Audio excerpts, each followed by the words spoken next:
What's up, guys? V here. So, you're going to see this first part. It's going to be some Destiny gameplay. Nate got cut off during the podcast. I don't know why. So, we're going to just redo it, and you could hear him out right now. And, Nate, was Destiny worth it? Yeah, I think it was. I mean, it could have been a lot worse, but it's not as bad as a lot of people make it out to be. But, I think there's a lot of stuff here for your money's worth. I mean, you'll be putting in a lot of hours in Destiny that make it worth every penny. But with that said, it's not for everybody. No, I mean, it's like a 50-50 thing. It's either you like that type of game where it's hunting the loot, kind of like Borderlands, hunting the loot and getting better equipment, or you don't. And me, I personally don't, which is why I'm biased on this whole thing, because I don't like that gameplay to begin with. I don't know why I didn't notice that type of gameplay during the beta. I didn't see it. I was like, oh, this game is so great, it's brand new, it's never been done before. And then I played the actual game, I'm like, you know what? I played this type of game before. Diablo, Borderlands, RuneScape even, just doing those same repetitive missions. I guess if you like it, you can do the Crucible and, you know, or multiplayer. I don't know why people call it Crucible. I don't know that's what it's called, but it's basically multiplayer. Or, what are strike missions exactly? And I know they're like a big major mission, but what the hell is it? They're kind of like... They're like special missions where you can get even better gear from a regular mission. I mean...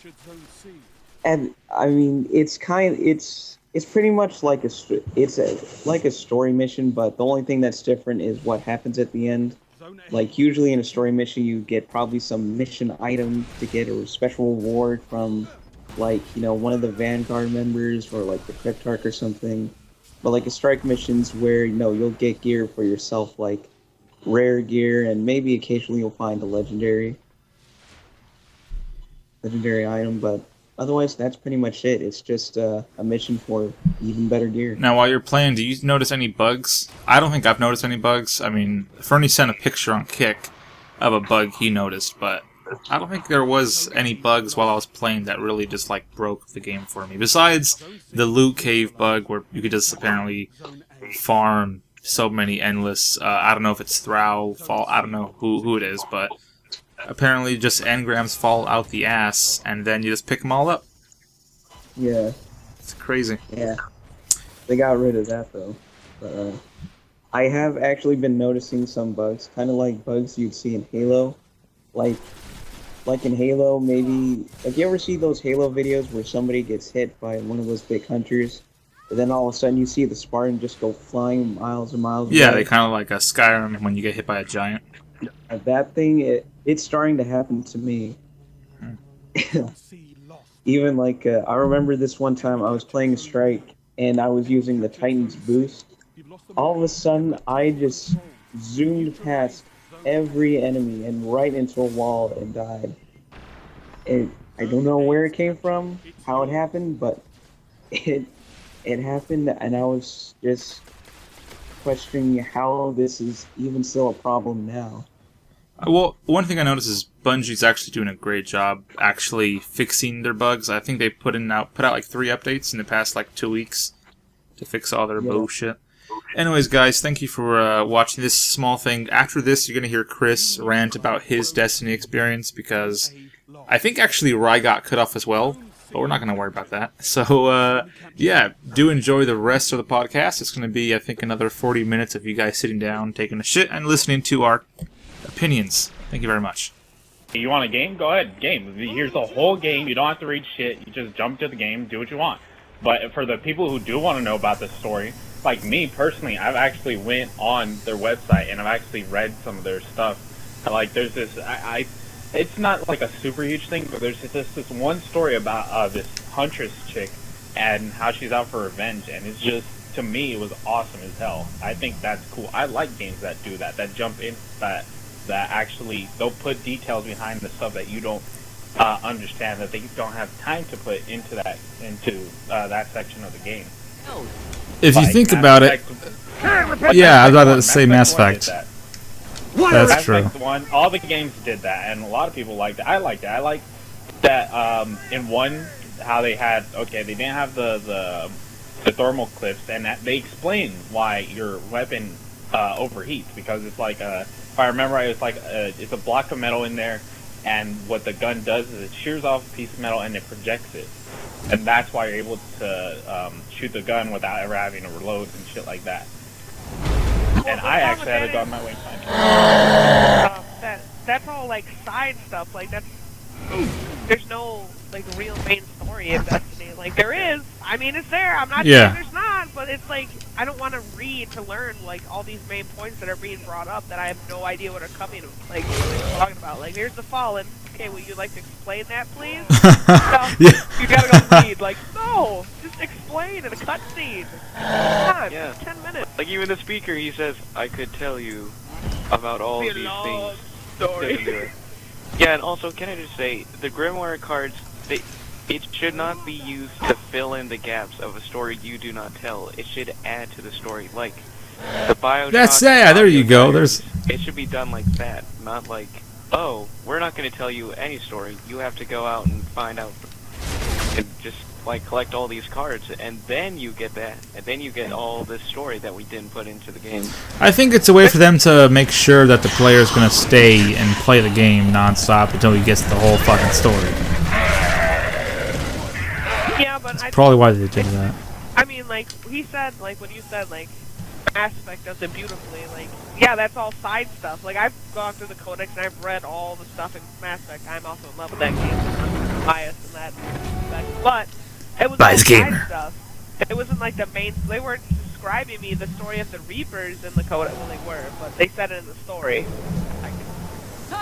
At least a million times they described the story of the Reapers. Yeah, it's true. 50,000 years. 50 million. Why are repaired? Loser.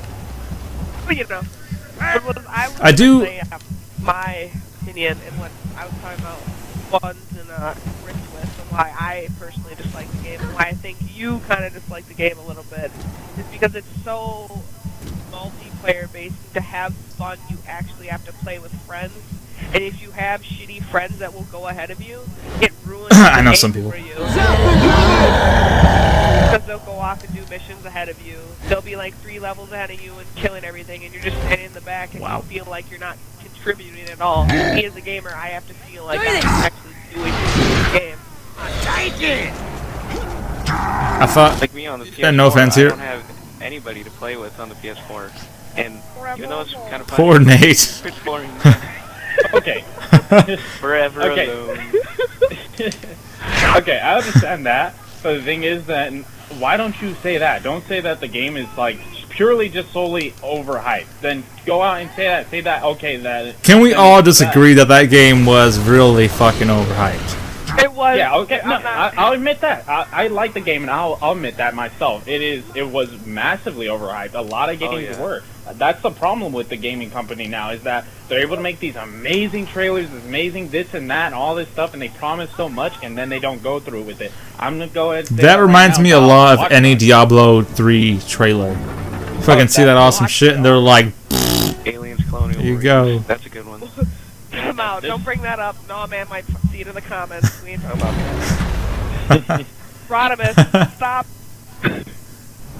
right, stop viewing. I think that's but that's a thing. People need to understand, or us gamers, we need to understand that a lot of games are gonna be overhyped, and don't buy into the hype like a lot of people do. Well, it's really because the hype does what it's supposed to. It gets you hyped, and you're like, oh god, I gotta reserve this and get the freaking $150 edition and shit. Well, there's also a thing. I think I'm gonna defend Chris because I'm on the border on whether I like the game or not. I don't think it's a great game, but I will play it. You also can go by like, yeah, I was overhyped, but they did release a free demo. That like showed a small portion of it. If I knew that there was not going to be no main major story, or that every mission was going to be completely rehashed, just going to a different place, In or the beta, it was like that too, though. It's not like it was a brand new. Oh my god! I didn't feel it as much.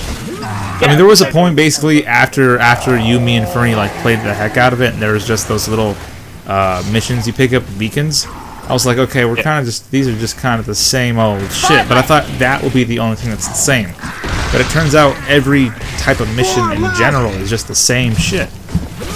If you think about it, like what Nate said in his written review, all you do is take Ghost to a new place and he scans something and then you just walk away.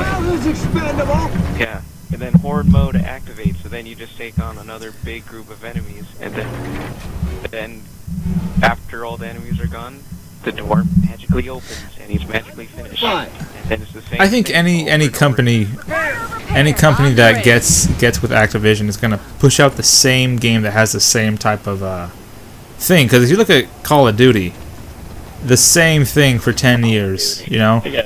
Call of Duty. And then if you look at Destiny, they got 2 more games to make, and sadly, if they don't change it, they're gonna be kind of like Call of Duty with their first-person MMO. I want to go ahead and say this right now. Honestly, I feel like it truly is a Bungie game. For this one reason only. There's just this one thing, and it's you rather like the game or you hate it. Boom, that's it. No borderlines in between. That's it, pretty much. Yep. Well, I just said that I liked it and I hated it, I suppose. Well, use a That's bitch. basically We ain't talking me. about you. Well, okay. My problem is that I like the game. It's just that I don't like my friends are assholes, so like they'll over level. That's my problem. Like if I had these Me, people Fernie, playing, and I Nate don't tried to think it'd be a convince you to problem. get it for 360, but you're like, oh, that's the day, fuck, well, and look what happened. And I also You could have been not a playing big with fan Fernie of- and Chris. They need a third person. Nah, I found another chick. It's okay. Ah, there you go. You're releasing a duty. Damn. He got another side bitch. Hold on. I ain't the side bitch no more. I'm sorry. You're relieved of your duty, right?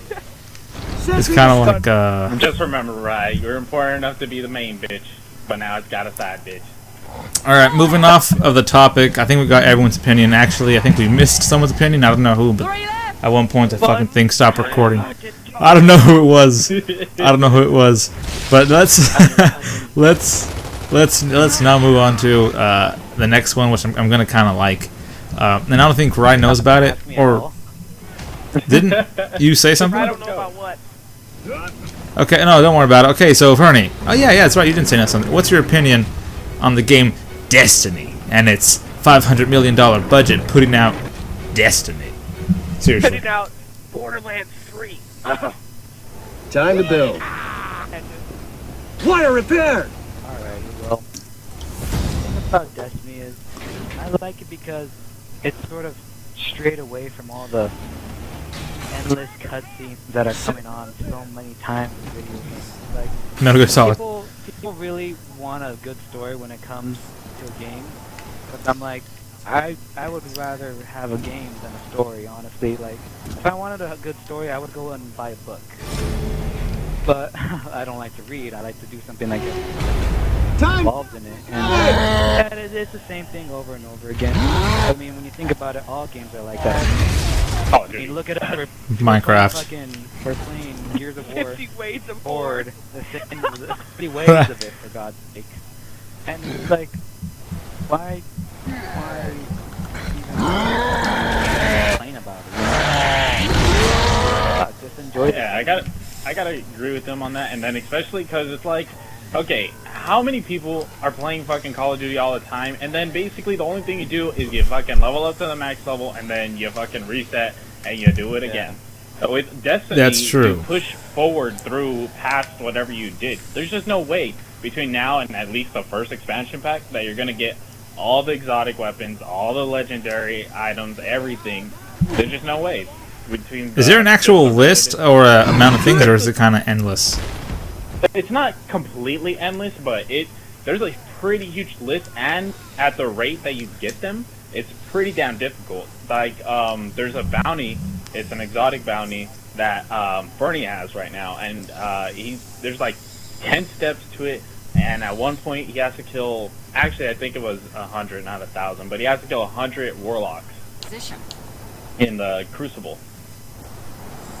So it's stuff like that. It's gonna keep making you do stuff, and it's gonna keep pushing you to do all this, these fucking all quests this and bounties. shit to get this one thing that you want. And that's how every game sort of is. I mean, look at Halo. I mean, Halo Reach. You guys play the same game or different games. You're kind of lagging on me, Fernie. Is anyone else getting that? I ain't getting it. Oh, for me, he was lagging a bit. Sorry. Did I say that again? I was just saying, it's like people are always gonna do it. You were playing Halo Reach so much to get that one master. Hell yeah. Yeah, and then you had no problem with that repetitiveness, right? Because you got what you wanted.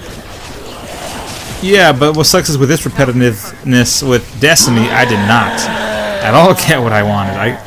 The trailers tell you a whole different story about what it really is. Like, okay, remember when Bungie first...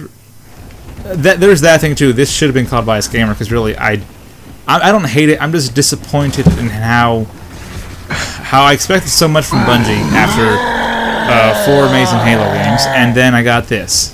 But how can you say what your opinion is if you haven't even passed Destiny? Because opinions are opinions, not complete full knowing of something. If I said I hate The Sopranos, I would say, I would say, come on, you haven't seen it, but I'm not gonna. You know what I'm saying? I do, yeah, I do, but I still don't like the game. I think I played enough of it because it's so repetitive that it's gonna be the same thing. Like, why play the rest of it if I know how it's gonna be? But you don't, do you? For sure, do you? The crappy storyline, no, but the missions, they're gonna be the same thing. Go to a place, be amazed for a second, drop ghosts, protect them, put ghosts somewhere else, protect them, and then get out of there, go to the tower, then go take ghosts to a new place and protect them, then get them again. It's the same thing, so it's just... So it's just like go on a planet, kill the Covenant, go on another planet, kill the Covenant. That's well, no. The thing is, through that whole thing, they're telling you a story. Go to a city on Earth, kill the Locust. Go to another city on Earth, kill the Locust. They're telling both of these games that you just said. And then go kill the god. Go fight another mythological god and kill that god. Yeah, but Fernie, the thing you're missing is with all those games you just said, they all have excellent stories. All of them. They all have amazing storylines that God of War, Gears of War 3, and Halo. Yeah, it's the story's all there. Those games had series. They had a franchise. They had multiple things to explain the story. No, this is also going to be a series. To Destiny. $1 billion to explain a story. And Destiny is going to be put into a comics and other. Have this kind of thing where they sometimes they kind of miss it, but sometimes they come back and they fucking make it amazing. Like, I'm just saying, are we not going to talk about Halo 2 for just a second? Because Halo 2 was pretty bad. That story was chopped up so much. Maybe that was their practice of Destiny. I'm just saying, three came back. You guys gotta remember that from a fuck up, there can come from so much greatness, you know? Well, there's so much love for the Halo 2's multiplayer, a lot of people forget of the Halo 2 story. Yeah, because Halo 2 is what started Xbox Live. So the story was pretty choppy, you can tell. Is that he fell in love with the idea of Bungie because they made memorable games. Halo has the it had a good story. I know we just said 2 wasn't that great, considering the ending was kind of poo, but it had really good story, and the multiplayer saved a generation, and then they just throw out a game that any developer could have made. It wasn't some breaking ground game that we expected from Bungie, especially with their budget that they had to make the game. But the thing is that no other company has even attempted to make a game that even has any kind of aspect of an MMO. None, not one. You can't name one that has. So, well, not for a console. Not strictly. Well, if we're gonna count Destiny as the first game that attempted MMO-ness, then we can just say Borderlands did it too, because Borderlands 2 and Destiny are almost side by side. Not really, because the thing is that with fucking Borderlands, you don't have a fucking 6-person raid now, do you? You don't have to truly rely. No, you don't have that, but you do have the repetitive missions, the exotic weapons. Yeah, I know that, but I'm saying the thing is that you're kind of, and I like MMOs for that reason. You're kind of forced to rely on other people. The thing is, I feel like Bungie is trying to change it and make gamers more social. Since we all rely on the internet, how the fuck are we talking now? They're just saying, Xbox. okay, then why not we just force you and make you into, you know, a social gamer? Because honestly, there's like a lot of times. But that's what's crappy. It's like when YouTube and Facebook and Google force all these new things on you and you freaking hate it. Incoming frag! Yeah, but all these games do something like that. They force stuff on you, and then you just have to accept it or not. And if not, then alright, whatever. That's true. Resident Evil 5 did force Sheva on you. You can't do shit about that. We didn't want her. We didn't ask for her, but we got her. Yeah. So bad. I mean, she's a definite upgrade from Ashley, but I mean, still, come on. She's like an upgrade that gets away from Ashley's level, and then once you play with her for an hour, she drops even below Ashley. That's what it is. I don't. Come out. Ashley was great once you got her to that suit of armor. I'm just saying. You either told her to go into a dumpster and hide, or they didn't pick her up at all. So she was great. Sheva's just retarded. But Sheva had a clubbing outfit, man. She was Rihanna. Also, I'm pretty sure Leon had like spinal injuries because of that armor. He has what? He jumps down a ladder. He jumps down a ladder and then he tries to catch her, and then he's like, "Oh, my little back. Oh my God." All right, so it looks like we're actually making a transition here away from Destiny. So let's leave that topic, and now let's talk about your favorite PlayStation 2 games. The most memorable one. Everybody shut the fuck up. Kingdom Hearts 2. Yay! I will go first. Thank you. Let me unleash the beast. Everybody, shut up. Enough said. Next topic. Let me go. Okay, well, me and Chris think different though. Besides Kingdom Hearts 2, no, we think Metal Gear Solid 3. That's what we think right here. Big time, without a doubt. I mean, first of all, Kingdom Hearts 2 is just using a bunch of Disney characters. So come on now. Well, I think we all should really go into more detail why. Okay, it's you considered Nate favorite. first. Go ahead, Kingdom Hearts. Let's hear it. First is Okay. Nate and Ryan versus Chris Victor, and Bunny's the referee. Yeah. No, I think he's for Kingdom Hearts. He's the one that said it. It's on Kingdom Hearts too. Oh no, he didn't say it. No, he didn't say it, but still. That's all. He was gonna say it, but then Nate's like, "Everyone, shut up." Kingdom Hearts 2. Let my name be heard. So much Anyway. good shit was in. Okay, so let's just you three go ahead, say what you gotta say, and then me and spit it all out. fucking decimate you. Bunny go first, Nate goes second, I'll go last. Go. Okay. First, I think the main thing that a lot of people love from fucking Kingdom Hearts is not just like fighting alongside of the Disney characters. You really get to fight alongside of the fucking Final Fantasy characters. And if you're like a big fan of Disney, a big fan of Final Fantasy, that shit was like fanboy Not only that, it's not like they stuck with the whole Final Fantasy fighting style, which I mean, I know it's supposed to be strategy, but I really hated. I really hated the turn-based thing in Final Fantasy. I was like, when they came out with Kingdom Hearts, I was like, holy shit! If every Final Fantasy was as this free moving, shit, that shit would be just dominated. I think they would probably turn that shit into like a legit. Just adding a little note, they are like that now. So Yeah, like if you I know. play. I played the PSP one, you know. Oh, Crisis Core. That That's was- so awesome. I never played Final Fantasy. I never. Anyway, we're kind of getting. When off I topic. let's get off that topic. Kingdom Hearts 2. that's Nate or Buns, keep going with it if there's any more to it. I mean, there's a lot more. One thing I really liked were, and this game had what we all wanted, a really good story. But it starts out simple, then it just gets all fucking whack like every good story does. It does. It starts out simple. You want to get off the island, and then oh shit, a big black monster. You want to do something every kid at one point wants to do in his life before life, kicks him in the balls. It doesn't walk about and see the fucking world. You just want to go get off the little island you're stuck on, expand your horizon, and then fucking Sora has the fucking balls and a little keyblade to do that shit. He travels to like every single freaking Disney world. Keyblade to do that shit. If you want to travel, every kid is like, oh man, I wish I could go visit Mulan. I wish I could go visit Mulan? Tokyo. Mulan. I wish I could go visit Mulan right now. fucking fight with Hercules and shit. Yeah. Right. Okay, Nate. Keyblade Nate, really funny. you And he Nate. said You Mulan, Nate. I quit. Mulan.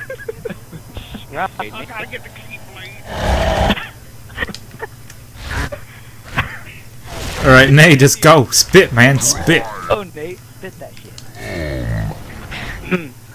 Alright, well, first of all, I played the first Kingdom Hearts, and I really didn't like it because I thought the combat was slow, and the story, the voice acting is kind of cheesy, but then Kingdom Hearts just, like, improved on that tenfold. I thought the combat was so much cooler, the story was more interesting, you know, the voice acting and the lines wasn't cheesy Disney crap, like, there's a light in your heart that never goes out. No, it's just like, okay. Yeah. I forgot about that. I mean, like, hard to play that with the fucking cheesy moments. Yeah, seriously, my friend played that, and as soon as I heard that, I just like, oh my god, you did not just say that. He was like, I'm gonna go take my manliness over here. Oh, he's a man, bitch, I'll be right back. You sort of gotta get man card insurance when you play Kingdom Hearts, you know? But yeah, but everything was just improved. Like in the original, when you got a new Keyblade, it just looked like the original Keyblade with just a little couple extra added designs. But here, it's like everything's very unique and very different. Like you got Keyblades that actually really don't look like keys. They actually look like swords. In the last one, like every single one looked exactly like a key. The Keyblade design really did improve in part 2. I mean, even Winnie the Pooh's Keyblade, it kind of looked like it could fucking guy up, you know? Yeah. Winnie Like, the Pooh's Keyblade was the best for farming, like, items. Oh, yeah. You Slap get that on over there. them like 5 times. So do the Lion King. Alright, can you guys, alright, can Anyway. you go something? Yeah, you go, My Raph. turn. Is it my turn? Man, great game. Like Okay, moving on. So, I'm just joking. You were saying? No, she's talking. Yeah, go. Damn, the defense. Anyways, like Nate, when I first went through the first game, I didn't care for it. Like I said, it just seemed cheesy, and I liked it because of the nostalgia factor and the Final Fantasy factor. It's like, oh my god, I'm visiting this land, and Final Fantasy, and I got a key, and I'm gonna slice some fools. Milan was the second one. Anyways, and that's why I initially picked up the game, but after that I didn't really finish it. I got to charge. That's exactly where I stopped. I was like, picked up the second game. I was so happy with the rest. The combat was amazing. The Keyblades were amazing. I felt like a badass when I was dual wielding. Then you have the nostalgic of going to Hercules and doing the tournament and on part and doing the John Yu and that guy. And the Lion King. The Lion King was great. I thought that mechanic where you turn into a lion but you're still as effective. And It's expandable. it was better done, and it actually made me go back to play Kingdom Hearts and actually beat it. Good lord, that clock tower boss. We don't talk about it. Oh shit! I think about when you can go around. Yeah, and you face the clock tower boss, the official hardest boss in the game. Some people say Sephiroth. I call him the hardest game. But it was just so much better, and it's such a good game because it combines Wire destroyed. worlds that we love, like nostalgia and then badassery. Well, I call it emo man. Hey! What? But it was just a really good game, and I never played any of the handhelds. I don't know if you have. I just didn't invest in them. Playing 1 and 2 by themselves and having the small boxes was fall in love with it. I'm kind of upset glad that I bought an Xbox One because I want to play Final I'm out! Kingdom Hearts 3. Looks great. I will say that I'm not a fan of 2 that much. I liked 1 better, but I do want to play 3. That's for sure. Although the Disney Carnival ride gimmick that they use to attack like the Titans kind of looks a little gimmicky. I don't think I'll like it.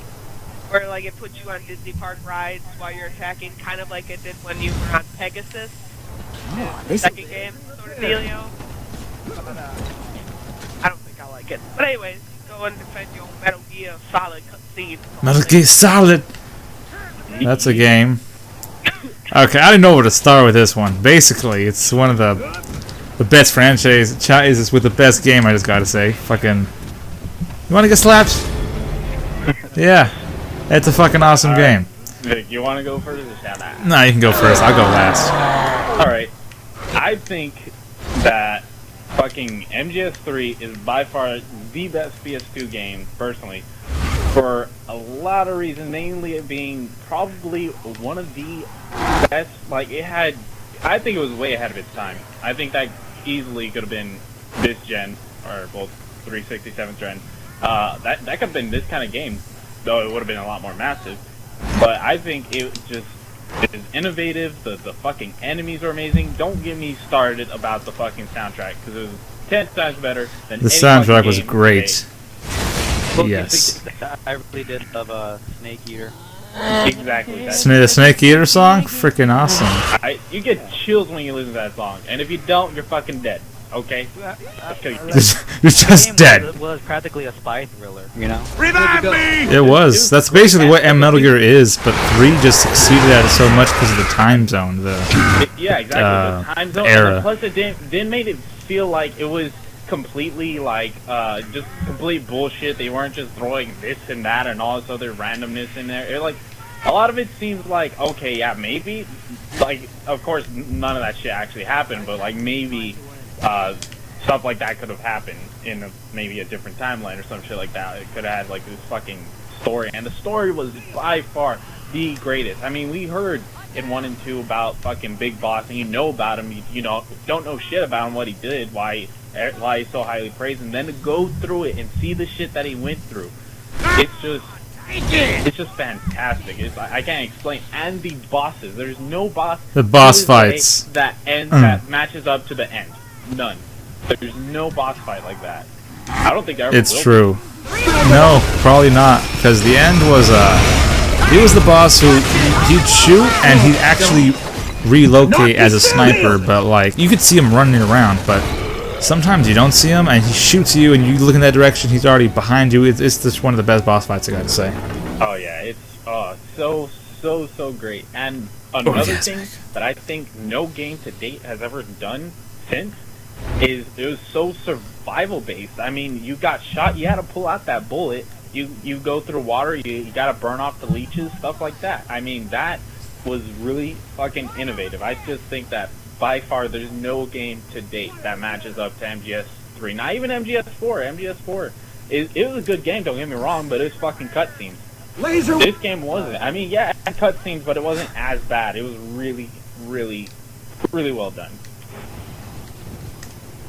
I think MGS4 does have way too many cutscenes, but yeah, even MGS5 Ground Zeroes, even though it's just like a small hour-long game, still, I'm pretty sure Phantom Pain is also not going to be able to live up to MGS3 because it's just, it's the one that all the Metal Gear Solids after should have been like, which is Really disappointing that they weren't.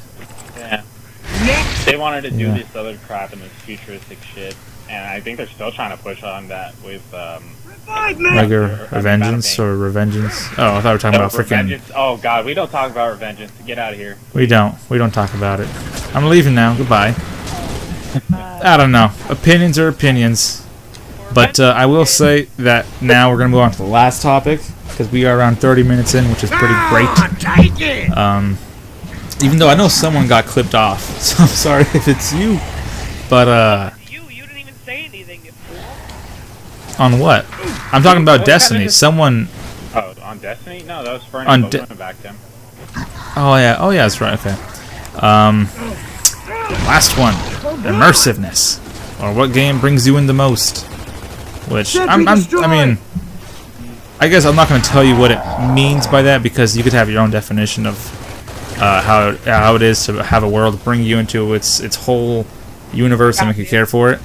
Yeah, I got it too. It's for me, it's going to be Mass Effect 3, or Mass Effect in general, the whole shebang.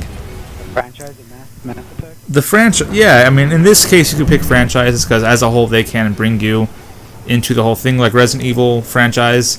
You know, until 5 came out and then 6, but If you don't talk about I mean, those aren't we'll talk about yeah. We'll put those with Sonic 06 and Datman's voice. But Or Mass Slow clap. But yeah. Tell me what your guys' most. I was gonna say Skyrim, you know, for PC if you were to mod the hell out of it and smoke a joint and play. That game is amazing, but I'll stick to something different. For drug use now. Yeah. Drug use. I got this. For mine, well, like you said, it's Mass Effect, but that wasn't my main aspect. I'm biased, and I'm not going to talk about it. I'm going to let you talk about it.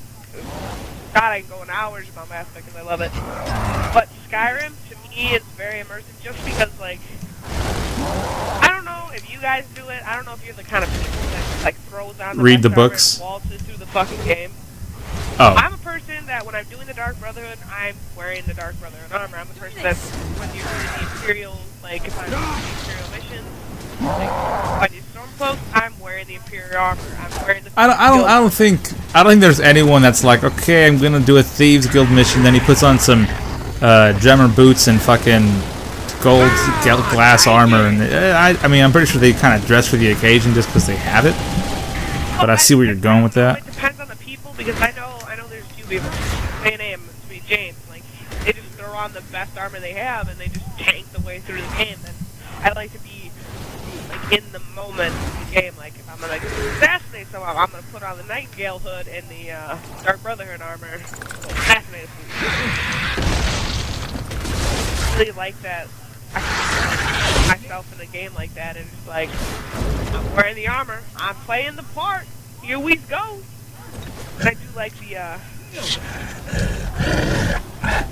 well, I guess I don't like it, like, it's not that very immersive because you become the leader of every freaking guild in the game, and that's kind of like overused, and, like, I'm just like, that's kind of like a whole Antichrist taking over the world thing going on. Yeah, and it's like, fucking... like, the thing what, like, left it for me to, like, not be as immersive as I thought it was when, like, I went through the Mages Guild. It was, like, the one time that I wasn't, like, actually immersed in the game. I was, like, so wait, so is that your immersive game or not? Because you said it was, but then you're like, wait a minute, never mind, it's not. It's, like, my favorite one that I can go into and just, like, become the character, but that's the only point that I have against it. It's kind of like you can go through the Mages Guild and kill everything with melee and become the Archmage. Oh. That's fucking true. But like, you know what? You're so good at magic. I mean, you're also good with the sword, but I'll get you. You could rule this place. Maybe Nate wants to go next. Huh? Go, Nate. The Fallout. Well, the recent Fallout. Oh, damn. Fallout 3 and Fallout New Vegas. Because it's just like it's very slow, and you really get to like realize just how serious the situation has become. Especially like in Fallout 3, and you're in this vault, and then suddenly you come out into the wasteland to realize just how what these people will have to deal with on a day-to-day basis. And it's like so immersive, you start from the childbirth, basically. Yeah. Yeah. Here's a quick side note. You know the child's voice in Fallout when you're a baby, the little sounds that he makes, that's actually the developer's kid. Yeah. So I'll let you guys know. I think I saw that like on one of their facts videos. I think it's not that. That was I think Rooster Teeth I saw. One of the two. I think it was Rooster Teeth that I saw it from too. Continue, Nate. Yeah, and like there's. And what I think really helps helps along is like when you do something in the world, like something that gives you karma, like a big major story event, then there's Three Dog on the radio telling about what you did, what you did wrong. Like you did good, he'll like Sentry destroyed. say keep doing what you're doing, Vault 101. He'll say like is this that he's the last best hope of humanity. That really helps put you into like you are a part of this world. The hard. I've rarely played it, but like if you add on to like what you see getting like the hard play on hardcore mode, you have to like drink the water and eat the food, and it's like it's like my lord. Besides the graphics that completely take you out of the game, where the guy just floats his head in circles or some shit. Oh my god. Saw that for Dr. Mitchell in Fallen. Yeah, he just like hovers weirdly and just like spins around. It's just weird. It's I pretty rode good. around inside your head for a little while to make sure everything was in place. I was like, make your head in place, Doctor. Make your head in place. Well, Fernie, since you're talking, what's yours? Well, honestly, it's kind of a tie between two games. Well, the one game being The Last of Us, for obvious reasons. I mean, Amazing. I was following The Last of Us when I first saw that teaser trailer, when I first saw like gameplay footage of it, way back before it came out. Oh my god, yes, 1,000 times. A million times, yeah. And, the whole story behind it, where you're playing as Joel's daughter. Like, for the first few moments, especially if you read the card she gave to Joel for his birthday, you fall in love with her right away, and then they just take you with her. The game developers extended her hand in friendship, and then they slapped it away from us. Spoiler alert. Yeah. Spoiler: she dies. I think at this point, I mean, yeah, I don't. Yeah, I at don't this care point, if if you haven't played The Last of Us, Yeah. it's on you. And then, Yeah. You are the last of us who have played the game. yeah. And then another thing about that was the cutscenes. They were so well done. I put that game in Spanish. My Spanish-speaking grandma sat down and watched me play it, and every time there was an intense scene, she'd be like, "Ay, Dios mío!" And I was like, "Oh, I'm entertaining my grandparents! Yay!" Like I know, That's Gramps, I open. know. That's open. And then game 2, which is the one that I really loved so much. When I played it, I literally stopped all shit I was doing to play it. It was the first Dark Souls game. And the thing I loved about Dark Souls was that not a whole ton of shit. Check your aim. I know cutscenes are great and all, but I think even Half-Life proved that you don't need cutscenes to have a good game. Stop hitting me. Stop. And when I was just playing it, I was like, oh my god. Stuck in this little aside, literally start from scratch, and then you get to Lordran? Yeah. You get yeah. to Lordran. And that shit was so beautiful. I was like, oh my god. And then, Time to. I know Londo. That place was beautiful. That place was beautiful. Like, it was literally, if you're into the story, the city of the gods. And I think if you go to New Londo and you beat Ornstein and Smog, the hardest freaking boss in gaming, you know, it's like you get rewarded with boobs. And I like that. I like boobs. I like big giant dragons, lots of adversity and boobies, you know. That's what most people want. Skyrim. Come on. Just saying. Alright, Chris, what do you got? Well, I'm just gonna go ahead and add on to Fernie's about Dark Souls. I mean, I'm gonna say it right now, extremely biased when it comes to that game. Because that is by far my favorite game, period. But Wow. I'm gonna go ahead and just add on to it and basically say, I mean, when you start off in a cell and you have no idea, and it in that sense, like, holy shit, you're going through what this guy's going through. He has no fucking idea why he's here, why he's there, and you barely figure out what the fuck you're doing when you go and you talk to this guy who's just sitting on a log, and you have to just believing his words that, oh, there's a bell up, a bell down, and you've got to fucking figure out what the fuck's going on for yourself, pretty much. And so, I think that Dark Souls does one thing that, like, no game can do. Not even horror, like, true horror games can't do this. It terrifies the shit out of you. Like, honestly, you go through that whole game, and when you finally get into it and you're leveling up and all this stuff, you're terrified. If you know right from wrong, you're gonna be fucking terrified, because you're gonna be like, holy shit, anything can come around the corner and fucking decimate you. You could be the highest level possible, which is like 900 and something, and you can still be getting your ass beat, and you gain plus whatever 27 or whatever the fuck. You will never ever feel like I am so extremely overpowered, unlike fucking Skyrim or Fallout. I know they're immersive too, but I think that's what takes you out of the immersiveness, is that eventually at one point you're just going to be so powerful you're going to be able to kill everything, even on the hardest difficulty. But in Dark Souls you will never ever feel like that. Ever. You're always going to be on your toes, you're always going to be alert, you're going to have to go into certain boss fights and certain enemy fights with a tactic. Like, you just can't fucking run in there, swing your sword, and expect to kill them. Sometimes you gotta go in there and plan it out. And for that sake, I think that Dark Souls, for me personally, is the most immersive game I can think of. That's the beach level on Christmas. Yeah.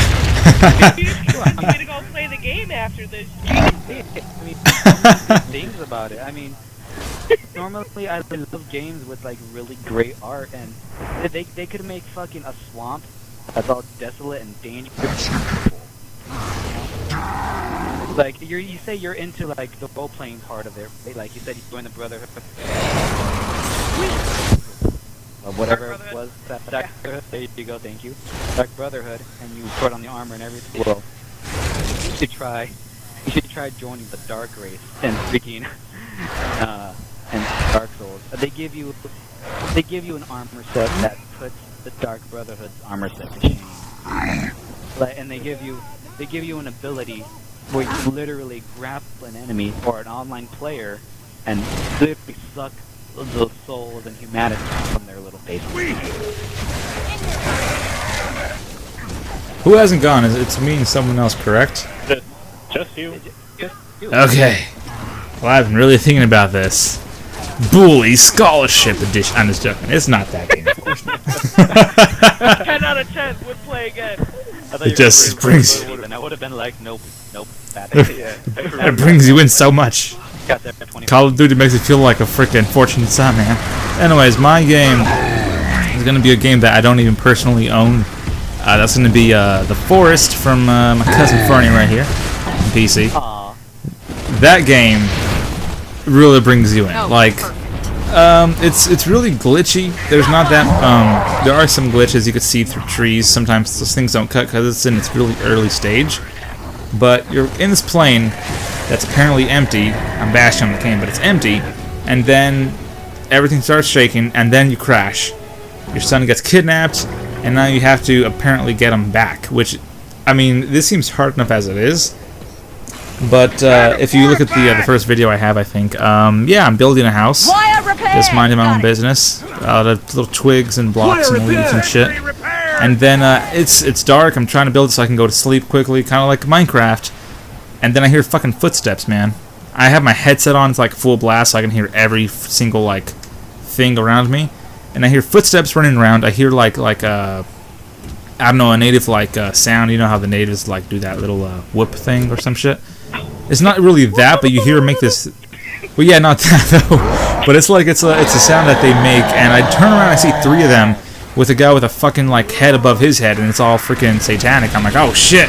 Fucking shit my pants right there. Shat a brick and made a shelter. It was fucking terrifying. I swear. I don't know. It's just I guess it's because it's really possible. The game. Maybe not your yeah. The whole thing's possible. Crashing, fighting a native people that are really uncivilized and still believe in the gods and the sun and shit. I mean, it's insanely scary. And then you get kidnapped. Fernie, you know what that's like. He was playing it a bit in my house, and yeah, he got kidnapped, knocked the fuck out, and then he got taken to a cave that's completely dark. All he has is a freaking lighter, like a fucking just that small piece of light walking through a cave with freaking bodies. Island somehow found a way to make a living thing out of like I'll take that. with like 7 leg limbs and like. Yeah, it's freaking. That's a weird ass creature. I swear to God. I don't know. It's just. I think it's one hell of a great game because you do got to save your son. I just do not have any idea how to do so. Because the biggest thing I've ever made was just like I think a chair, a bed, and a small shelter. That's it. And a wall. Yeah, a wall. And that's basically it. But I don't know. That's the game that immerses me the most. It's surprisingly not Skyrim because that game really, when you mod it, it's fucking amazing. But no, it's gonna be the Force for me. And I think that is all we're gonna do. Because holy shit, 46 minutes, people. Like around, it's around that. Game 27, not bad. That right there is Not- a legitimate podcast. Yeah, I think you know what. This is gonna be called Biased Gamer Podcast Episode 1 because I mean there's like 3 or 4 biased people here, and it's insane not to call it that because I mean Fernie liked well everyone was biased here in their own way, especially on the Destiny topic. That thing was like you either hated it 100% or you liked it. Actually, I think it was Rai who's on the fence, so let's push her off. But Hey, damn. the fence is very nice. It's white. It's picketed. Oh, so it's white. Well, you're not gonna be on black fence, Dog on huh? one side and a cat on the other. So you know. Well, oh, well, yeah. I'm pulling a Sly Cooper and doing the points. You know, sitting on the points I right think now. jump and press The the first ninjas, button. yeah, jump press third one, immersion right there. And the ninja fire jump, you know what I'm saying? Natural, my raccoon-like abilities. So agile. Instead of being a gymnast, you chose to be a gamer. You're like, as long as Yeah. it has a G in it, I'm fine. Same concept. Gamer, gymnast, same thing. They both have a G. I That's guess. about it. That's what they both have. There you go. That donut out.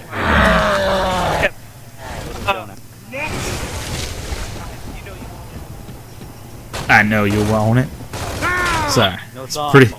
It's a pretty hip song. Copyright. Copyright. Copyright. No. Copyright. And now you're What gonna the fuck? I didn't know. I just got a subpoena. Damn it. Oh, damn you. Alright, guys. Well, thank you for watching this completely erratic, random podcast.